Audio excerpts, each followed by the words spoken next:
Assalamualaikum semuanya.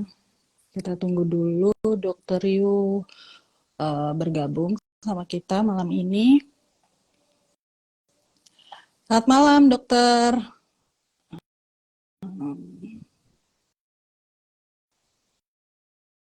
Bentar, Dokter Yu.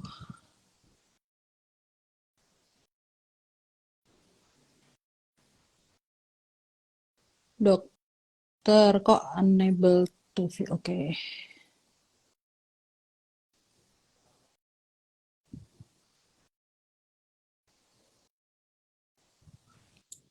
Assalamualaikum. Selamat malam. Waalaikumsalam. Dokter, akhirnya Ya, bergabung juga malam ini. ya saya ini gabung itu gampang kalau cari akunmu itu. Gimana, Singkatan Dok? pokoknya SWD SPDKW. KLLC itu. Soalnya kalau Ada nggak disingkat SWD. susah, Dok. Lah ya, SWD KLLC itu. Sumbangan wajib dana kecelakaan lalu lintas jalan. STNK. Baik, dokter. Assalamualaikum. Ya, Salam. waalaikumsalam. Om Swastiastu. Namo Buddhaya. Salam kebajikan. Salam sejahtera untuk kita semuanya. Selamat malam. Hari ini, malam ini setelah nyate-nyate, dok. Di sana nyate-nyate nggak, dok? Eh, Kebetulan saya sekarang sedang di Bali ini, Oh, gitu. sudah di Bali. Sedang Wow. di Bali ada undangan besok itu. Tapi Oh, tapi ya gitu. cuman Siap. cuman cuman pagi Oh, habis itu langsung pulang. Mobilitas tinggi banget ya, dok ya?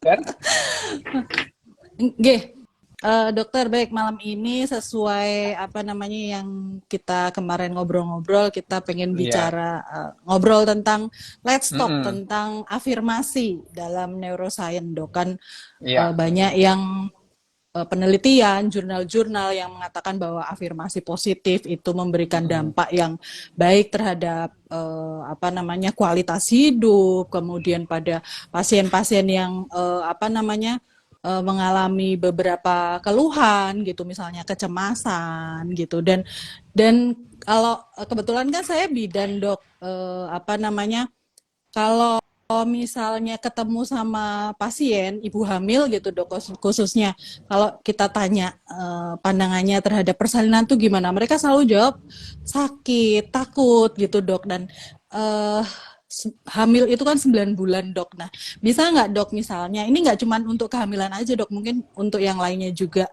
Kan dokter pernah bilang kecerdasan emosional itu bisa dilatih gitu, dok. Nah, apakah betul afirmasi itu termasuk salah satu cara kita untuk melatih itu, dok?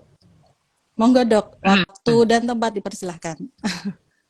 Iya, selamat malam semua ya. Salam sehat, salam bahagia, salam sejahtera.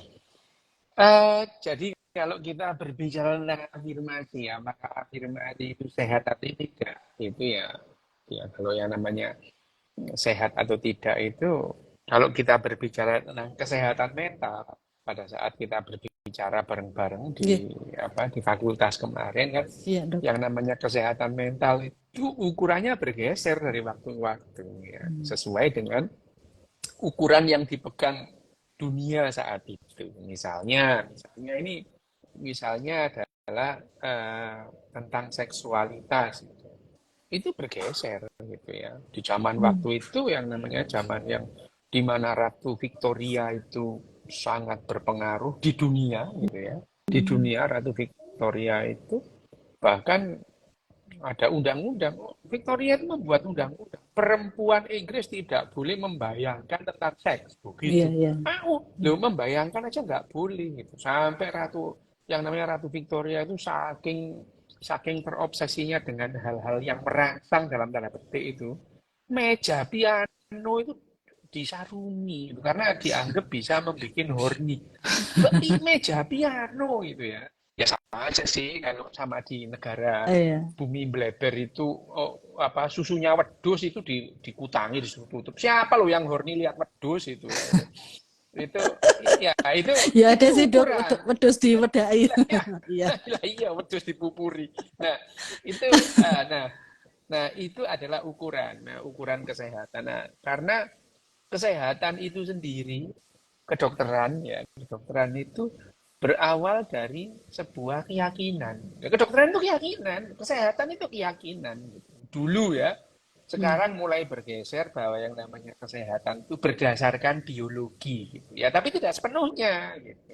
Iya. Karena yang namanya kedokteran itu ya memang bukan biologi, tidak sama dengan biologi. Kalau biologi, dalam biologi kan tidak ada yang namanya normal atau tidak normal itu Hmm. nggak ada gitu ya. Iya. Semua adalah variasi dari kehidupan itu dalam biologi. Tapi dalam kedokteran itu memang berpihak pada manusia nih. Nah, Hmm. sekarang kita kembali ke namanya afirmasi. Afirmasi itu sehat atau tidak gitu ya. Ya, sekarang sekarang kita kita lihat ya studi kasus, studi kasus, studi kasus. Afirmasi itu sebetulnya adalah eh, kita itu maunya apa terus diiyain itu pada dasarnya kayak gitu gitu. Hmm. Afirmasi itu otak kita tuh pengennya apa. Jadi sebetulnya otak manusia itu tidak dirancang untuk mempercayai sesuatu yang benar atau yang salah, dibedakan enggak gitu. Otak kita itu dirancang mempercayai apa yang ingin kita percaya. Hmm. Ya, otak kita terancang demikian. Kenapa gitu? Karena ya sekali lagi kalau kenapa otak kita itu sekarang ini bekerja seperti ini itu sejarahnya adalah secara evolusioner gitu ya. Secara evolusioner karena secara evolusi itu yang sesuai atau yang fit dengan seleksi alam yang bertahan gitu ya. Hmm. Ya. Afirmasi ini salah satunya memberikan advantage atau memberikan keunggulan evolusioner, memberikan ikatan kelompok yang kuat. Itu yang lebih diperlukan gitu. Hmm. Instead atau alih-alih informasi itu benar atau salah, nggak penting gitu. Sebuah informasi itu bagi manusia itu nggak penting, benar atau salah itu nggak penting gitu. Yang penting itu bisa menyenangkan atau tidak, bisa mengikuti selera atau tidak, bisa Hmm. mengafirmasi, memenuhi keinginan kita apa tidak gitu. Sejak ribuan tahun manusia itu nggak peduli kok tentang benar salah itu. Yang penting jawaban itu memuaskan itu, memuaskan. Iya. Manusia Iya. itu paling nggak suka loh dijawab tidak tahu itu, paling nggak suka. Gitu. Iya. Ya, Betul. dijawab nggak tahu misalkan. Ini ada pasien ini Mbak Dian ya, Mbak Dian Dani, itu Dok. Dani, ya Dok. Mbak Dani ya, Mbak Dani ya itu datang datang ke Mbak Dani itu ya pasien itu terus tanya Mbak Dani bilang nggak tahu besok pasien itu nggak datang lagi kok ke sampean Iya, betul. ya itu Mbak Kusuma Wardani itu ya jenenge Dowo itu Dani wae, Dok. ya Dani wes aja. Mbak Kusuma Wardani Dowo ini ono si Lah piye? ono Siti Munawaro Plekenut Mutmainah itu Nih jebule ditaleni Rafia ya ada ya, Dok. lah kan ditaleni Rafia nah ini ya sebetulnya Ya. ya itu sekarang kalau Mbak Dani itu bilang nggak tahu besok pasien itu nggak datang lagi gitu. Hmm. Ah bedanya goblok gitu ya itu. Hmm. Ya. Ya. Itu saya alami sendiri gitu. Saya alami sendiri. Waktu saya datang apa namanya eh, dinas waktu itu WKS ya wajib kerja sarjana di Nggih. Kalimantan di Kalimantan Kalimantan. Saya bilang sakit saya ini apa? Wah belum tahu gitu ya. Karena masih memerlukan. Loh pasiennya itu nggak mau datang lagi. Dan pasien itu hanya perlu afirmasi, Hmm. alih-alih diberitahu yang sebenarnya bagaimana. Waktu itu saya dinas di Kabupaten Pasir di rumah sakit gitu ya.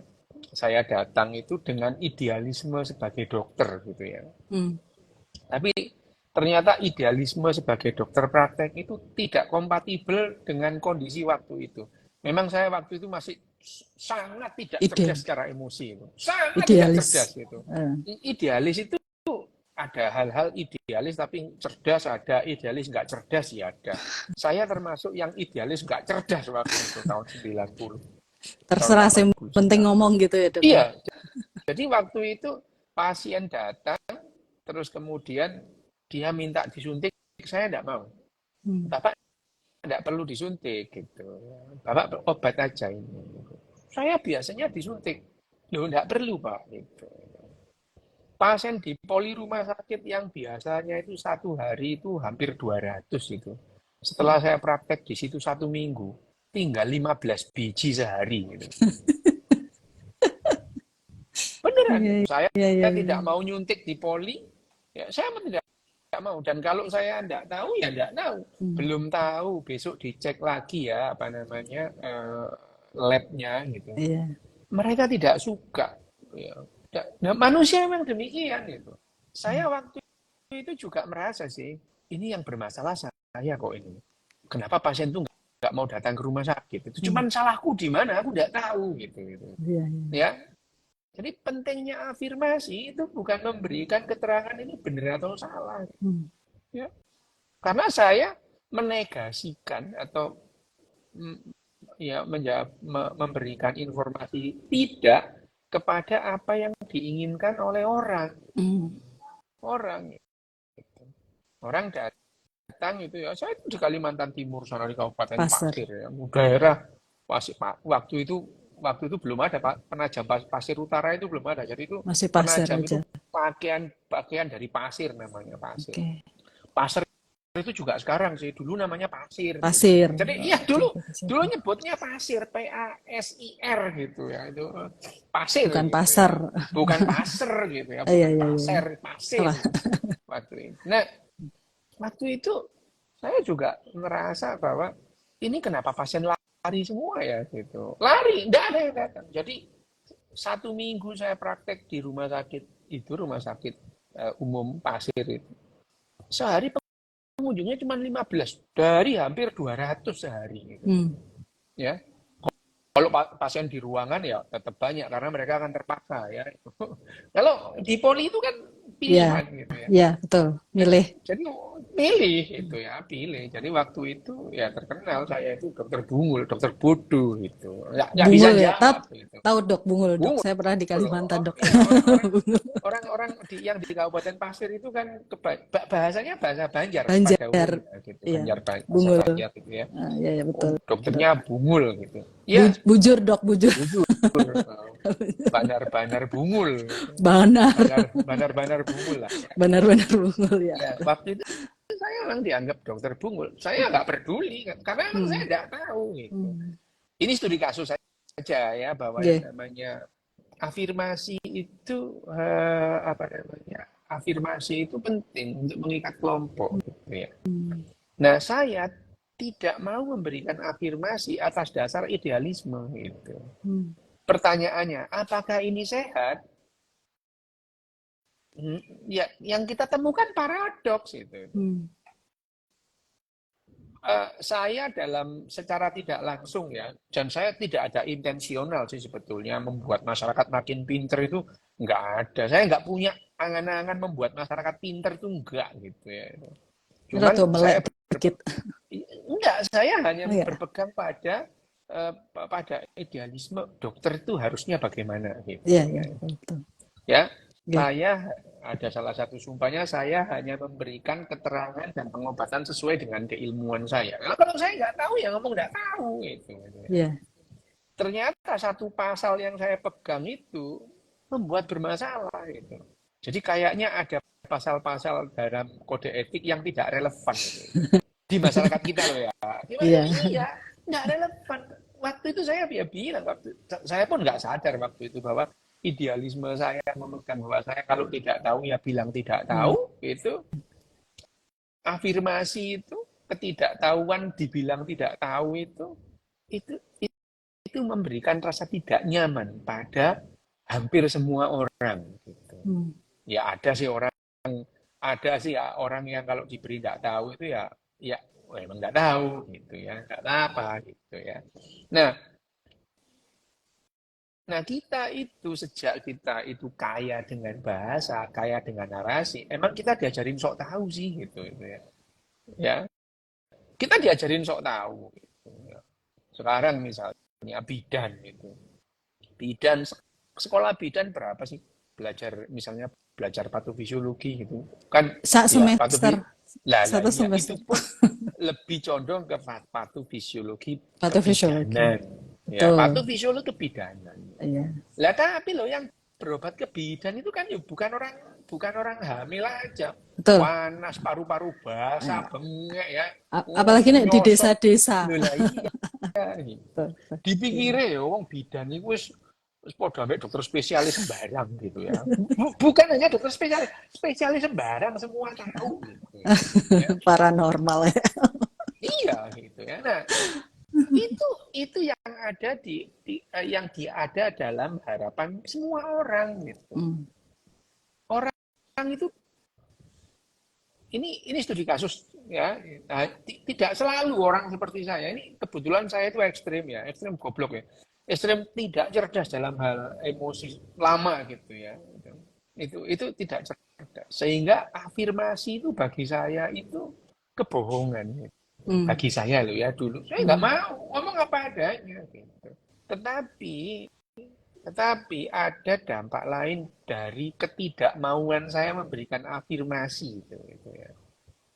Apa dok? Iya, saya dipanggil kepala dinas, sampai dipanggil ke yang namanya dulu itu dinas itu kalah sama yang namanya Kanwil. Hmm. Kanwil. Dipanggil ke Samarinda, ada apa masalahnya?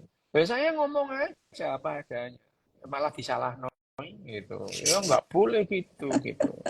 Dokter itu harus membuat nyaman itu ya. Hmm. Ada dokter itu ada idiom bahwa make comfort always gitu, membuat orang nyaman itu Nyaman. selalu gitu ya, selalu. Menyembuhkan itu jarang gitu ya. Kita itu jarang menyembuhkan, tapi membuat nyaman itu harus selalu. Jadi idiom-idiom yang ada dalam dunia kedokteran itu bagi saya ya sejak saya iya kedokteran ini keyakinan gitu ya. Sejak lama Bapak kedokteran misalnya Apa Hippocrates kan? itu. Hippocrates ya, Bapak kedokteran itu. Yang Hmm. apa? Kalau Bapak kedokteran itu kan apa namanya Ibnu Sina itu. Hippocrates itu yang punya sumpah Hippocrates. Dia Iya. itu lepas dari sebuah keyakinan apa ya? Keyakinan klinik ya. Hippocrates itu mempunyai mempunyai pemikiran bahwa kalau orang itu sakit, yang bermasalah itu ya yang ada dalam tubuhnya, bukan penunggu pohon cemara, penunggu danau, penunggu sungai yang marah atau langit marah sama kita. No, gitu ya. Hmm. Hippocrates itu kalau manusia itu sakit, yang bermasalah itu ya yang ada dalam diri Tubuhnya. manusia itu gitu. Tapi dia membuat keyakinan baru gitu bahwa Hmm. dalam tubuh kita itu ada 4 Empat cairan, cairan. humor Hmm. itu keyakinan itu. Dan itu dipegang ribuan tahun, bahkan Ibnu Sina ikut-ikut. Ya. Ibnu Sina itu ngekor Hippocrates. Hippocrates dalam hal ini loh ya, dalam hal Ya. empat empat empat Empat humor cairan. ini, Ya. 4 cairan itu Hippocrates itu. Nah, sekarang kalau kita berbicara mengenai afirmasi itu, bayangin aja kalau zaman itu ada orang dokter yang tidak mengafirmasi keyakinan bersama ada 4 humor ini, ya nggak Udah. datang orang gitu, Hmm. ya orang akan bubar gitu, ya. Jadi afirmasi itu menyehatkan atau tidak gitu. Yang kita temukan paradok dalam satu hal menyehatkan, dalam banyak hal tidak sehat gitu. Hmm. Tidak sehat dalam banyak hal. Kenapa misalnya? Bayangin aja ribuan tahun dokter-dokter berpegang pada keyakinan 4 humor Hmm. yang sebetulnya Nggak nggak ada ada. gitu. Ya gitu. Sebetulnya nggak ada gitu. Sebetulnya nggak ada. Nah, ini adalah model afirmasi gitu. Afirmasi. Nah, sekarang kalau kita berbicara kan tadi eh, apa namanya SDWD KLLJ Kusuma Wardani ini kan mengatakan ya ini kan berbicara mengenai afirmasi Ya. yang diperlukan oleh banyak orang. Iya, Hmm. hanya saja dunia sudah berkembang ya. Hmm. Dunia ini sudah berkembang. Kesehatan kita bukan lagi berpegang pada keyakinan, tetapi evidence based ya. Ya.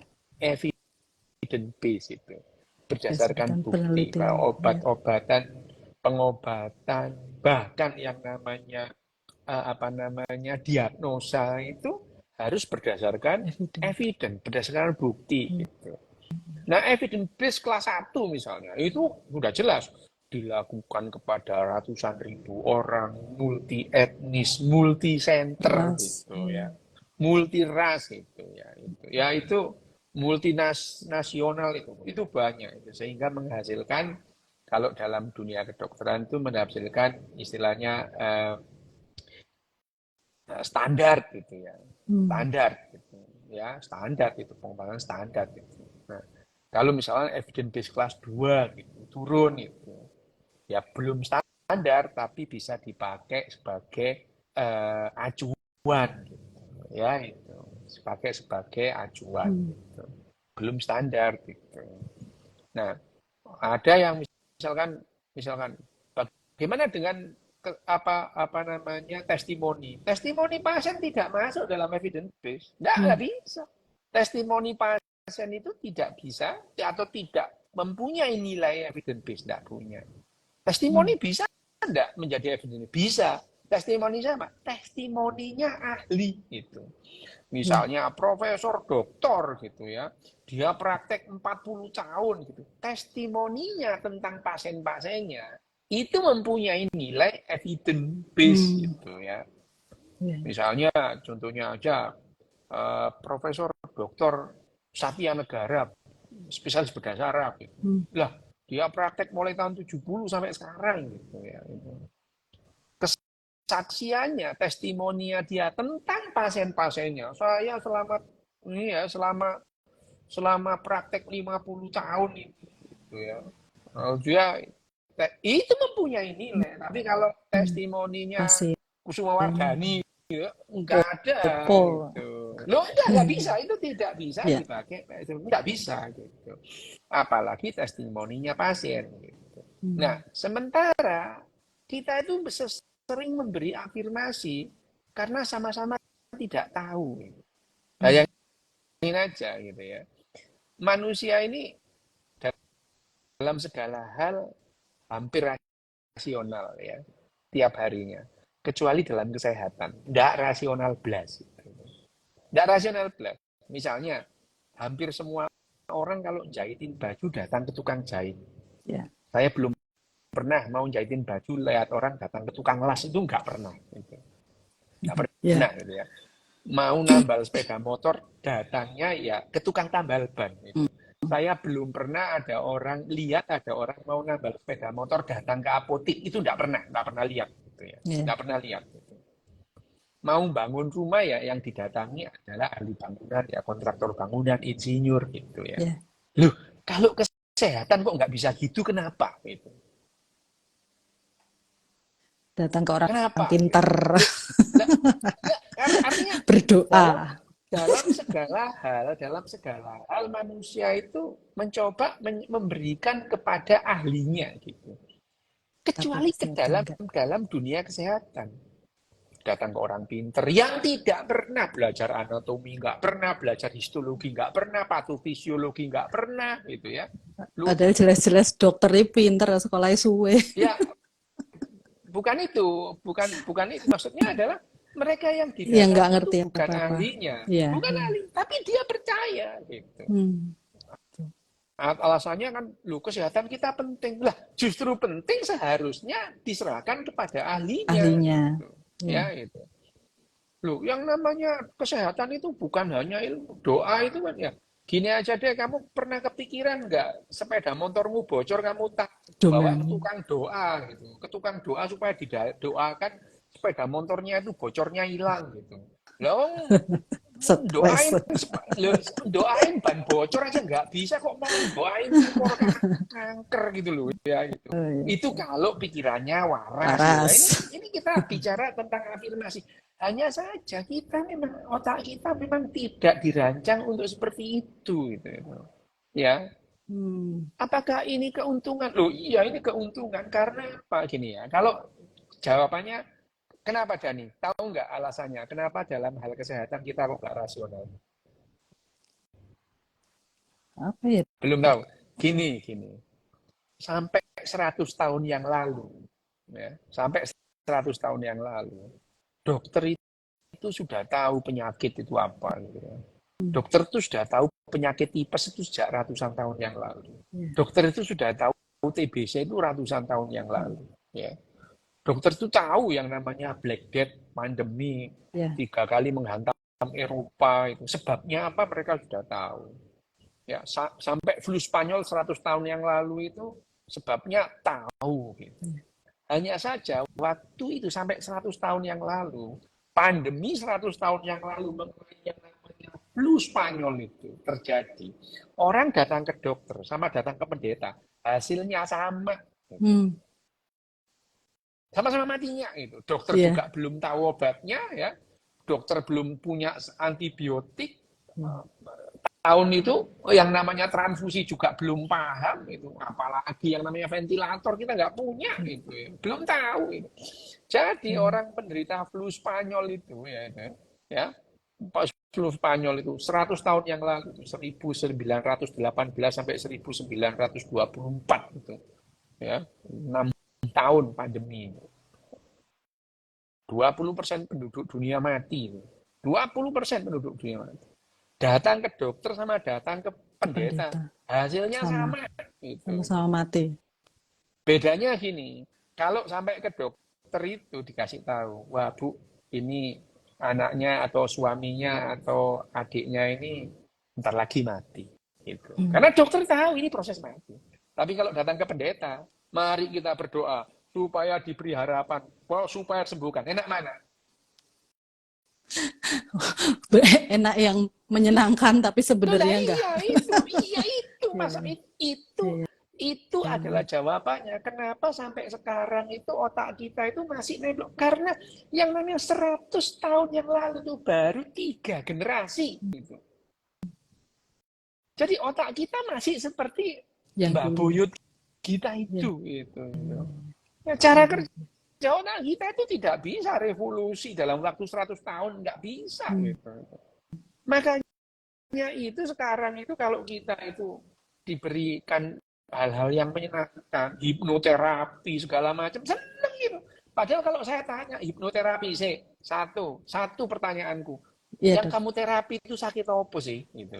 Penyakit apa yang kamu terapi sama hipnoterapi itu? Ayo sebutin aja, gitu. Satu aja itu. Nggak ada penyakit yang sembuh, Dok. Cuman kalau yang di persalinan itu, Dok, kan ada hypnobirthing itu, Dok.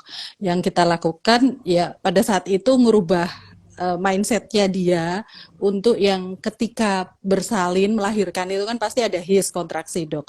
Jadi dia menganggap bahwa ketika ada kontraksi itu kita bayangkan ke mereka bahwa itu proses yang normal supaya persalinan Ada segera evidence base-nya enggak? terjadi.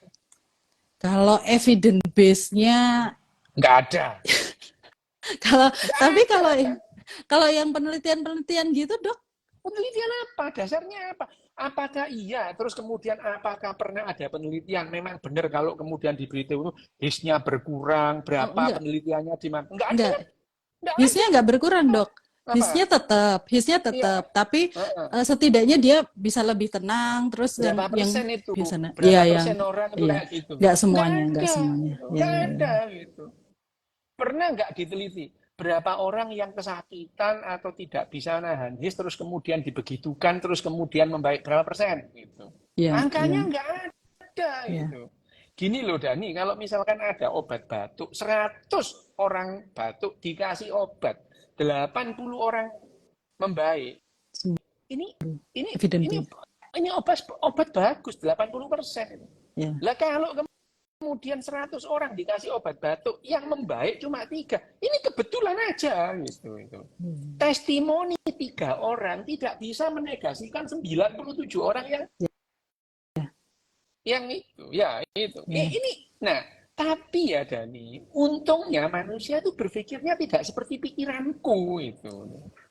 Ya, makanya itu yang namanya klinik pengobatan tradisional sampai sekarang masih laku. Gitu. Ya. Memutar roda ekonomi, memberikan manfaat iya, Ya. gitu. Ekonomi sembuh enggak, gitu.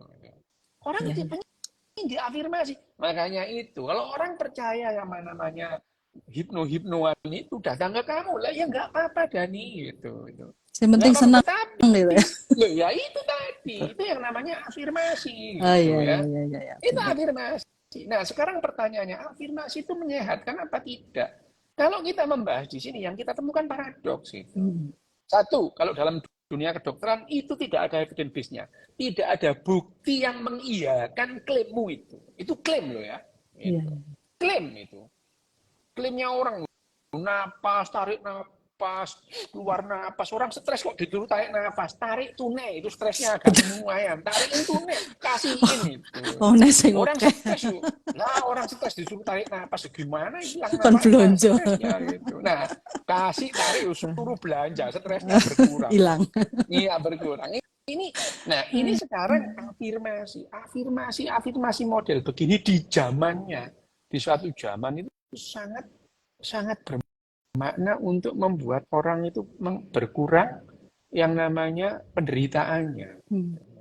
Ya, pernah berkurang itu. Iya. Bayangin aja kita misalnya datang ya, flu Spanyol itu datang, mari kita berdoa, mati itu ya. Tapi orang yang mati tidak bisa memberi kesaksian. Yang selamat memberi kesaksian. Habis didoain selamat, dia berita. Dia Ngomong. tahu bahwa, bahwa 90% orang yang didoain itu tetap Mati. mati. Gitu. Iya, iya.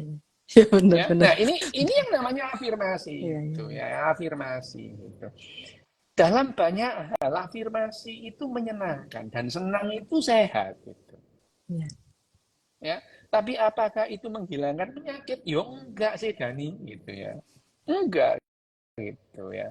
Nah, sekali lagi kedokteran itu dalam waktu yang lama adalah merupakan keyakinan. Sehingga afirmasi di dunia kedokteran hal yang paling penting itu. Ada istilah cocok sama dokter itu. Sudah lihat, tok aja sudah sehat gitu. Sugesti, Itu loh, sugesti. itu ya, itu betul-betul tidak masuk nurul, tidak masuk nalar, tidak habis fikri gitu ya. Tuh, Dok. Suami saya juga gitu, Dok. Nek, Lah iya, padahal yo radang biasa, tapi kalau belum iya, dipegang sama salah satu dokter ramari-mari. iya. Nah, itu kan bentuk afirmasi, padahal itu ya tidak ada hubungannya sama sekali ya. Tidak ada hubungannya sama sekali. Nah, itu sebabnya yang namanya hal-hal yang bersifat subjektif itu bisa dipengaruhi oleh afirmasi. Subjektif ya. Iya. Subjektif itu. Misalkan nyeri itu kan subjektif itu. Iya. Ya, tapi kalau nyeri kanker, Mbok Masio kamu ketemu orang yang kamu percaya ya tetap nyeri gitu. Iya. Iya, benar. Nyeri patah tulang, kamu datang itu dipegang orang yang kamu percaya tetap nyeri. Jerit-jerit gitu. ya. Yang bisa berkurang itu kalau nyerinya itu nggak sepiro gitu ya. Itu yang bisa istilahnya dikurangi dengan hal-hal yang bersifat afirmatif tadi gitu, ya. Tadi itu. Apakah misalnya his itu kan nyeri memang. Setiap orang daya tahan terhadap nyeri itu beda. Beda-beda. Gitu. Beda ya. Beda sehingga ada orang yang dengan ayo Bu, tarik napas gitu. Ini apa? Terus kemudian itu hilang. Ya, itu hilang. Tapi bayangin aja kalau nyerinya itu dia itu solusio plasenta. Oh, kamu afirmasi ya nggak bisa gitu. Iya. Saya ada perdarahan, ngerti bablas, Dok. Nah, itu dia gitu ya. Afirmasi itu bahaya. Kalau nyerinya nyeri gitu. Mungkin ada beberapa orang yang kemudian diberikan sugesti gitu ya. Sugesti itu nyeri hisnya berkurang gitu. Iya. Mungkin karena tidak ada data tentang itu tidak ada. Gitu. Data berapa orang yang disuruh tarik napas kemudian hisnya itu berkurang tidak ada gitu. Tidak ada gitu. Sehingga klaimnya itu ya sekedar klaim saja gitu. Nah, afirmasi. Tapi dalam hal ini pada saat di mana tidak ada hal lain yang bisa dilakukan kecuali itu, ya lumrah lah, lumayan lah ya ada orang yang berkurang gara-gara beginian gitu ya. Ya sama lah dengan meditasi itu. Meditasi itu dianggap meditasi itu bisa membuat orang tenang, hidupnya bahagia. Pertanyaannya dari 1.000 orang meditasi yang bahagia dan tenang berapa orang gitu. Nah kalau cuma 2 orang ya kebetulan aja itu namanya. Orang cuma 0,2% gitu ya itu. Nah, itu yang begini-begini adalah otak kita memang tidak dirancang untuk membedakan benar dan salah. Sehingga afirmasi itu jauh lebih menonjol ketimbang konfirmasi dalam otak kita. Gitu. Nggak bakalan otak kita tuh menanyakan datang terus mikir bener yang dibilang Bidan Dani ini bener apa enggak sih, terus dia googling enggak itu. Sepenting sesuai hati. Iya, Iya, sesuai iya. dengan kita itu Dan hanya percaya sama. apa yang ingin kita percayai pada umumnya loh ya. Ya, Gitu. ya, Kecuali ya, ya. anak-anak kentir kayak saya gini ini dari kecil tuh bener ini enggak besok tak buat upak salah gini loh yang bener lah. Guru digituin kan ya marah Ngamuk. gitu. Ngamuk gitu ya. Jadi saya dari kecil tuh nggak cerdas secara emosional, bermasalah terus itu. Kalau ada orang ngomong gitu, bener apa enggak? Tak cari Tenang. jawabannya. Besok salah, Ah, tak datangin gurunya. Pak salah pak, yang bener itu gini gitu loh ya. Marah lah gurunya ya.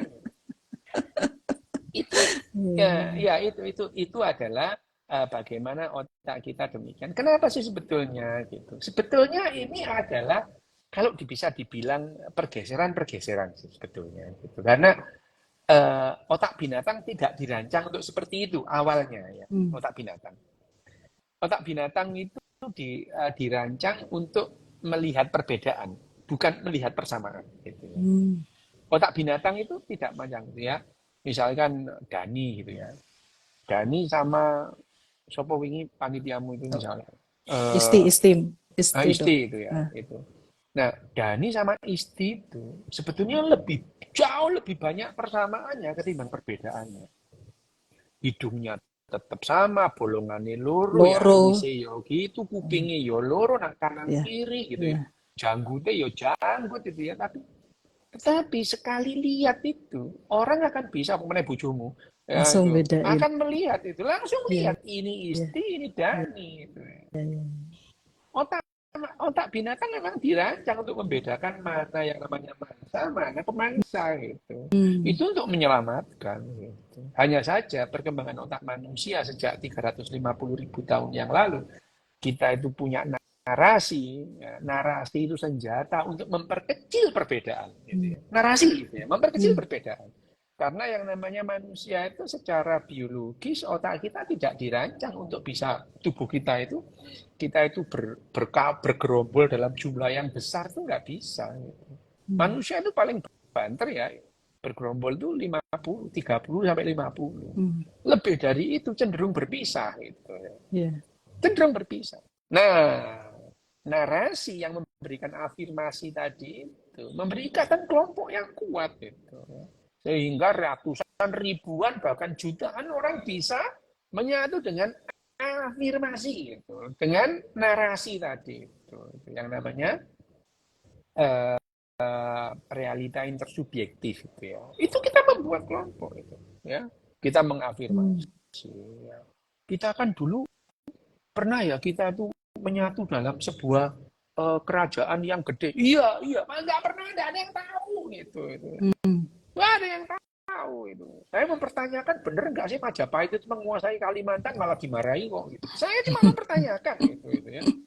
Saya cuma mempertanyakan ada nggak sih misalkan di Kabupaten Pasir ini sisa-sisanya Mojopahit misalnya sandalnya Gajah Mada ketinggalan di sini gitu ya. Hal-hal yang semacam itu kan saya perlu konfirmasi. Ya. Tapi itu bisa mengancam persatuan kita gitu. Hmm. Mengancam persatuan kita. Kita sudah kadung percaya ya pada narasi bahwa Indonesia ini dulunya adalah kesatuan dari Sabang sampai Benar. Merauke di Oke. bawah Panji Mojopahit gitu ya. Ya. Mempertanyakan hal itu bisa merusak narasi yang bisa mempersatukan kita. Gitu. Hmm. Ya, hal yang semacam ini alih-alih orang itu mau mencari konfirmasi ya diafirmasi aja Ya. oh iya gitu ya ya lah sampai lagunya Gomblo itu sampai itu ku ingat ibuku dongengkan cerita kisah tentang Jaya Nusantara lama apalah gitu ya. Nah, saya ini cenderung tidak bisa mengafirmasi dari kecil gitu ya. Hmm. Misalnya dulu waktu SD, SMP lah itu diberitahu negara kita itu tempatnya strategis antara dua benua sama dua lautan. Saya nanya, itu strategis bagi siapa Pak? Ya. Strategis bagi siapa gitu. Wah, kenyataannya kita ya gini-gini aja gitu. Itu strategis bagi siapa gitu. Nah, Itu yang namanya konfirmasi dan afirmasi. Nah, afirmasi itu kalau kita tanya sekali lagi, afirmasi itu karena sejarah panjang dan otak kita tidak dirancang itu, dan kita kemudian itu bergesernya itu, dan akhirnya manusia itu bisa bergerombol, Iya. bisa mengumpulkan manusia itu ribuan bahkan jutaan bekerja sama dalam satu kelompok. Itu karena afirmasi, gitu ya. Afirmasi. Nah, makin lama setelah ada yang namanya revolusi industri itu dilanjutkan dengan revolusi pengetahuan ilmiah, gitu. Narasi-narasi itu sudah tidak ada yang tidak relevan lagi, gitu, untuk membuat ikatan kelompok yang kuat, gitu. Ya, jadi kita makin tahu bagaimana membuat ikatan kelompok yang lebih kuat, alih-alih dengan narasi masa lalu, gitu ya. Ya. Masa lalu itu beda, gitu Ya. ya. Bahkan kalau misalkan di Jepang itu mereka tidak tahu loh itu, bahwa mereka itu pernah menjajah Indonesia. Oh, nggak pernah tahu itu. Ya. Ya, mereka tidak tahu itu. Bagi nggak penting. Yang penting hidupnya sekarang gimana kita bisa kerjasama, gimana caranya membuat jalanan itu rapi, bagaimana membuat kota itu teratur, gitu ya. Gitu ya itu. Semangat Bushido itu yang digembar-gemborkan di sini, sono nggak kenal itu ya. Nggak kenal itu narasi gitu, itu wow, saking takutnya orang-orang Amerika, karena ya karena yang namanya revolusi pengetahuan ilmiah itu, Jepang itu pernah Amerika merasa terancam sama Jepang, karena Jepang mempunyai yang namanya transistor, ya, dengan Walkman, mobil-mobil kecil laris di pasaran Amerika, sampai orang Amerika takut sama yang namanya Jepang itu. Film-film tahun 80-an itu, itu mendadak itu ya ada yang namanya ninja lah, gitu ya. Namanya Yakuza. Lalu di Jepang udah nggak ada itu. Namanya Yakuza itu cuma preman pasar aja kok, gitu.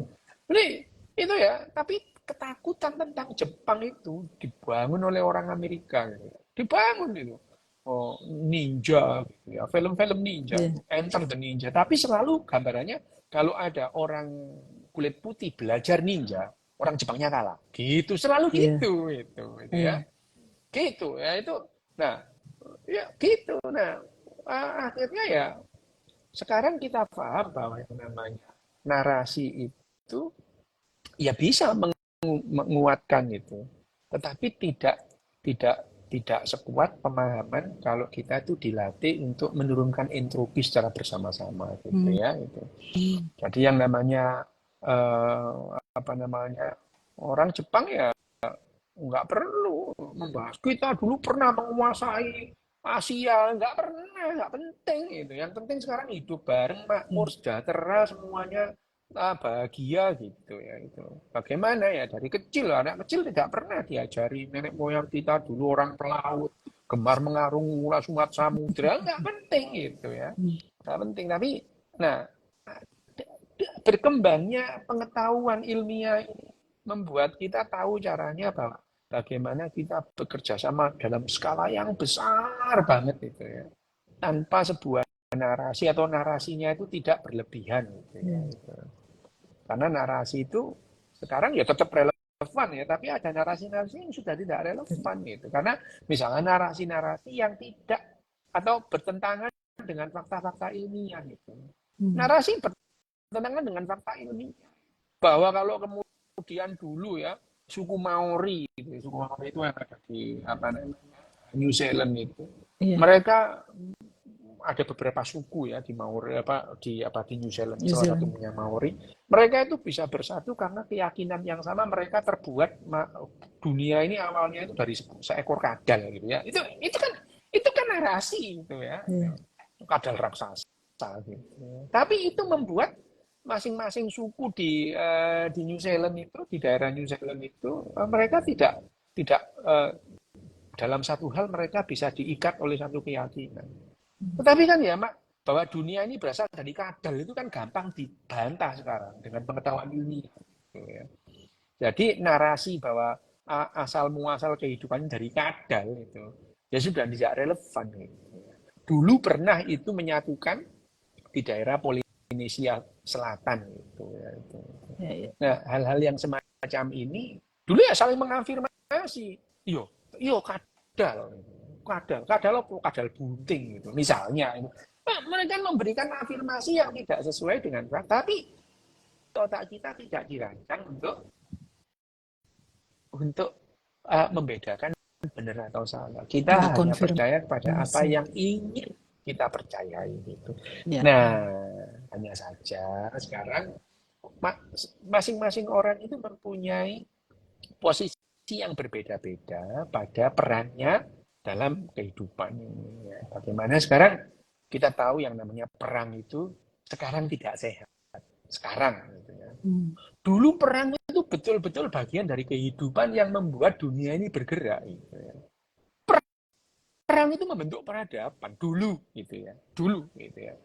Dulu perang itu membentuk peradaban. Kenapa? Sumber daya sangat kecil, mereka itu sangat berantem. Jadi gini ya, kalau ada sebuah desa kekurangan makan, sementara tetangga desanya itu kelebihan makan, bagaimana caranya menggerakkan masyarakat untuk menyerang merampok ini penting. Kalau enggak ini desa ini mati. Gitu. Ya. Nah desa ini juga gitu, penting untuk mempertahankan. Ya. Tonggo desa ini ya, tetangga desa itu, bahwa ikatan kelompok itu diperlukan tadi ya. Bagaimana mereka itu saling berebut. Kalau enggak mereka sama-sama mati gitu ya. Dan perang itu membentuk peradaban pula gitu ya. Peradaban, ketemunya inovasi-inovasi dalam kehidupan itu dalam perang gitu ya. Sepatu kuda itu ketemunya karena perang antara Inggris dan dengan Romawi, sepatu kuda gitu ya. Meriam itu yang akhirnya jadi bubuk mesiu itu akhirnya jadi bahan bakar roket segala macam. Itu perang yang namanya perang dunia kedua berujung dengan perang dingin antara blok Uni Soviet dan blok Amerika gitu. Itu membangun ekonomi selama 50 tahun gitu. Bloknya Amerika dan bloknya Uni Soviet balapan membuat senjata balapan ke antariksa gitu. Ya. Salah satunya kenapa manusia bisa mendarat di bulan adalah karena mereka saling bersaing gitu antara Soviet dan Amerika gitu. Nah, setelah perang dingin itu selesai, Soviet bubar, ya kemajuan antariksa ya gini-gini aja loh, nggak ada kemajuan gitu. Nggak ada kemajuan dulu, bayangin aja Amerika itu mendaratkan manusia itu mulai dari Apollo 11 sampai Apollo 17. Apollo 13 gagal gitu ya. Ya. Ada 12 orang yang pernah jalan-jalan di permukaan bulan gitu. Setelah itu nggak pernah lagi. Tahun 72 terakhir nggak ada lagi sampai sekarang itu. Baru Elon Musk itu mempunyai gambaran kita mendaratkan orang di di Mars gitu. Oh iya, Tahun 25 itu ya. di bulan untuk membuat yang namanya pangkalan gitu, gitu ya. Dan itu yang mencanangkan dan mengikuti dan mendeklarasikan adalah Presiden Amerika waktu itu Barack Obama tahun 25 mendaratkan manusia di bulan gitu ya. Dan sebagai pangkalan untuk mendaratkan manusia di Mars. Itu impian von Braun sejak Perang Dunia Kedua gitu. Nah, ini yang membuat bahwa yang namanya persatuan ya, yang namanya blok barat dan blok timur itu memutar roda ekonomi dunia gitu ya. Tetapi sekarang kita paham lah ya, namanya perang itu nggak kita perlukan lagi gitu ya. Buktinya apa? Kita nggak ada perang lagi, manusia mati jutaan dalam perang itu nggak ada gitu ya. Perang di Syria ada, perang di Yaman sama Arab Saudi ya tetap ada. Tetapi jumlah yang mati lebih banyak orang yang mati kecelakaan lalu lintas di Indonesia. Gitu. Ya itu. Ya ada hal-hal yang tidak relevan lagi sekarang. Nah bahkan sekarang itu di pertemuan G20 kemarin, G20 itu benar-benar dicanangkan bahwa kita sekarang isunya bukan saling bersaing tapi bekerja sama. Bekerja sama. Bukan bersaing gitu ya. Ya, tapi kita kooperasi gitu ya. Bukan persaingan. Kita sekarang tidak memerlukan persaingan. Sekarang yang perlu adalah bagaimana negara-negara, semua negara itu bisa bersatu bareng, bekerja sama. Gitu ya. Karena sudah tidak relevan lagi karena kita sudah kelebihan sumber daya. Iya. Gitu. Tahun 80, tahun 1980, Cina itu setiap tahun kematian massal itu banyak karena kelaparan dan banjir gitu. Cina gitu ya. Di Ethiopia sampai tahun 84 itu jutaan orang terancam mati karena Betul. kelaparan. Sekarang yang namanya Ethiopia itu lumbung pangan gitu. Sekarang nggak ada lagi. Nah, sekarang jadi afirmasi kita sekarang itu mungkin afirmasinya ya masih perlu tetap saja meskipun yang namanya afirmasi itu alih-alih memberitahukan kebenaran enggak gitu ya. Nggak perlu tapi ya pada umumnya diarahkan ke hal-hal yang relevan itu. Ini sebetulnya saya berusaha sih berbicara mengenai hal-hal yang epistemologis gini ya. Saya lebih senang hal-hal yang ontologis gitu ya. Tapi kalau kita berbicara tentang kesehatan itu epistemologis sih gitu. Ya kesehatan itu epistemologi gitu ya. Ya lebih epistemologis ketimbang ontologis gitu ya. Karena yang namanya kesehatan itu kita berpihak pada manusia, bukan berpihak pada yang lain. Gitu. Berpihak pada manusia. Binatang boleh kita korbankan untuk manusia, tapi manusia dikorbankan untuk manusia nggak boleh. Gitu. Itu. Nah, afirmasi itu dalam jangka panjang itu kita beralih model afirmasinya itu berbeda. Tetapi sampai sekarang otaknya manusia itu masih yang namanya kebenaran itu, yang namanya truth itu masih berpegang pada yang namanya authority based truth gitu ya. Kebenaran yang berdasarkan otoritas gitu. Otoritas gitu. Mbak Dhani ini misalnya ya, Mbak Dhani itu percaya itu kepada orang yang dianggap punya otoritas gitu. Belum tentu nih omongannya itu benar atau salah itu nggak penting, yang penting percaya udah gitu ya. Datang gitu.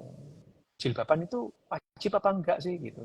Itu kalau kita menganggap orang yang tidak punya otoritas meskipun omongannya benar, ya kita nggak percaya gitu. Nggak percaya gitu. Ya, minum bir itu boleh apa enggak gitu. Ya, boleh apa enggak gitu. Itu kita akan menganggap kebenaran itu terhadap orang yang dianggap layak berbicara punya gitu otoritas. ya, Punya otoritas, kita anggap punya otoritas. Lah, dalam waktu yang panjang ribuan tahun orang yang punya otoritas itu kan yang namanya pendeta lah ya. Terus kemudian kepala desa lah, kepala suku ya. Nah, biasanya yang namanya pendeta apapun itu ya, itu adalah orang-orang yang paling anti bilang nggak tahu tadi itu. Wah, dia tanya apa dijawab sama dia gitu ya. Ya, tanya apalah dijawab gitu ya. Meskipun jawabannya itu ngawur, tapi ya jawab. Tapi ya sekali lagi manusia itu otaknya tidak dirancang untuk konfirmasi. Untuk mengkonfirmasi. Pokoknya seneng ya udah gitu. Nah, sekarang isunya kan kita let's talk sekarang ini kan ini sehat atau tidak sih gitu ya. Gitu ya. Ya sehat atau tidak kalau kita melihat kita menemukan paradoksnya saja. Kita sekarang punya ukuran-ukuran baru ya dalam yang namanya kesehatan ya.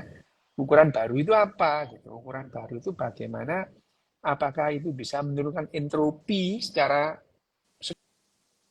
umum gitu karena yang namanya entropi itu dalam satu sistem gitu ya sistem yang terbuka biasanya dibuang ke sistem yang lain misalnya negara-negara yang entropinya turun mereka itu teratur bagus rapi entropinya dibuang keluar gitu mana ya ke Indonesia misalnya kita ke bagian limbahnya gitu nah sekarang gimana caranya entropinya itu dibuang ke bulan sana gitu.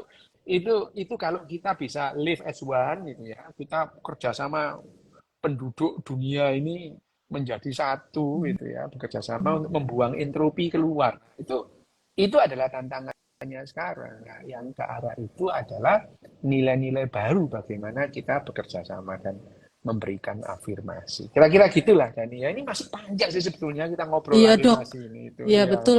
Masih banyak iya, yang iya. pengen saya tanyakan. Terus juga di sini juga banyak banget dok di box pertanyaan sampai Bu.